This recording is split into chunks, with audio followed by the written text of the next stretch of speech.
Hello, everybody. This is Realtor Gino Tazzi with Johnstone and Johnstone, your professor of real estate. As everybody knows, the market has definitely changed. Basically, the entire world has changed with the COVID-19 virus migrating from China into several countries around the world.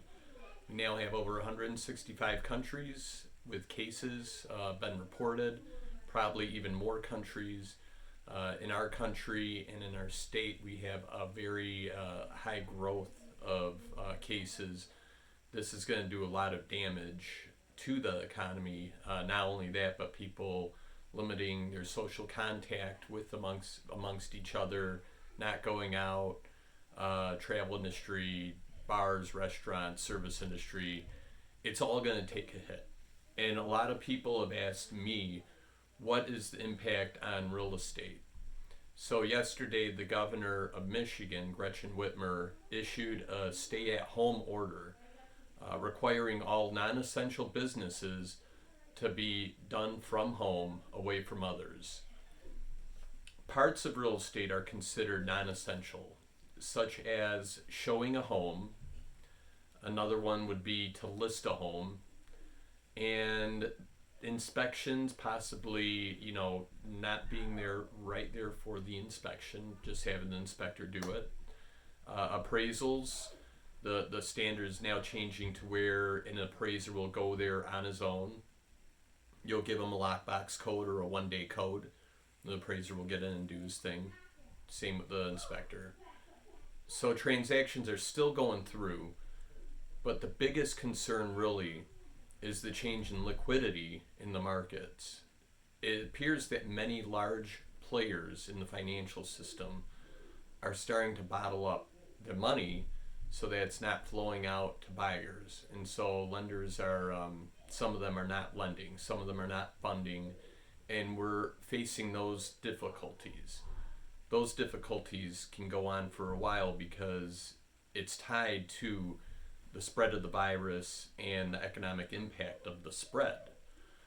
The spread could take a while, as we know. One of the things that we've talked about, I talked with my fans and my clients last week, was about flattening the curve, making sure that the curve does not hit a peak and then go down drastically. So basically the curve, and so that means that this is going to take longer, and also with Washington, D.C. Avoiding supplying the states with ventilators, face masks, all that stuff. If they're not doing that, then the states are left to their own devices, and so some states are going to take a big hit. Others will take less of a hit, but it's going to take a hit all around, and it's going to hurt the economy even more based off of the panic and the psychology of mass death, which is going to happen here. We're following Italy's curve exactly to a T. So that said, we're going to continue working. I'm going to still help buyers, and I'm going to still help my sellers.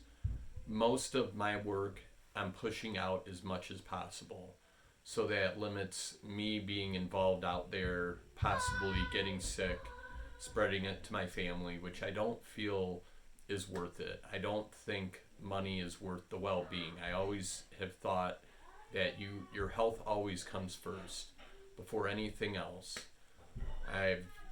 Basically my values are your first relationship should be with God, and then after that your wife and your kids, and treating your body as a temple is important. Trying to eat healthy, eat proper, drink plenty of fluids, exercise, meditate, reflect every day on what's going on, because it is a crazy world. And I think that a lot of people get caught up in their own little worlds and they don't look at the big picture. And now that reality has hit us, the big picture is really smack dab in our face. And it's important for all of us to work together to limit the spread of this, but also work together so that we can get back to work and do it in a smart way, so that the impact of this virus does not overwhelm hospitals and other professionals that are trying to save our lives.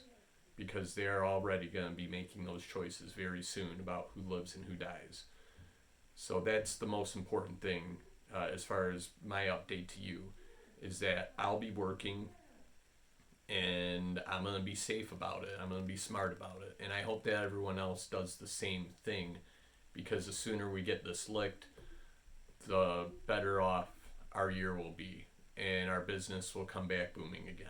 I have no doubt about it. The housing market itself is not at an inflection point where it's going to collapse. It's actually in a position where the inventory is very limited. The people that own the homes have a lot more equity than they had back in 2008. So that puts us in a position where we won't have nearly as many foreclosures as we had 10 years ago. That said, it depends on the impact of the virus too. And, if it kills enough people, what the chance is that you could have a supply of homes that would not have been on the market had they not passed away. So that, there could be a larger supply of homes due to illness, due to death.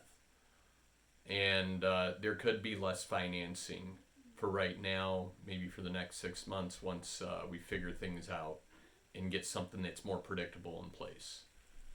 So although the market's going crazy right now, I know that there's a lot of unanswered questions.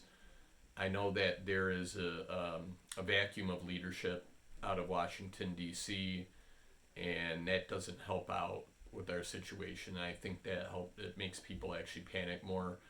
But I just want to say it's not worth panicking about. You can't focus on the things that you can't control.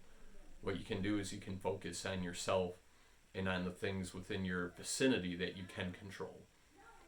So I just want to leave you a positive message, and to have a positive attitude, and to keep your mind right. Make sure that you meditate, eat right, diet, get enough sleep, exercise every day, and don't focus on the negativity of the situation. All right, so I hope everyone has a nice day.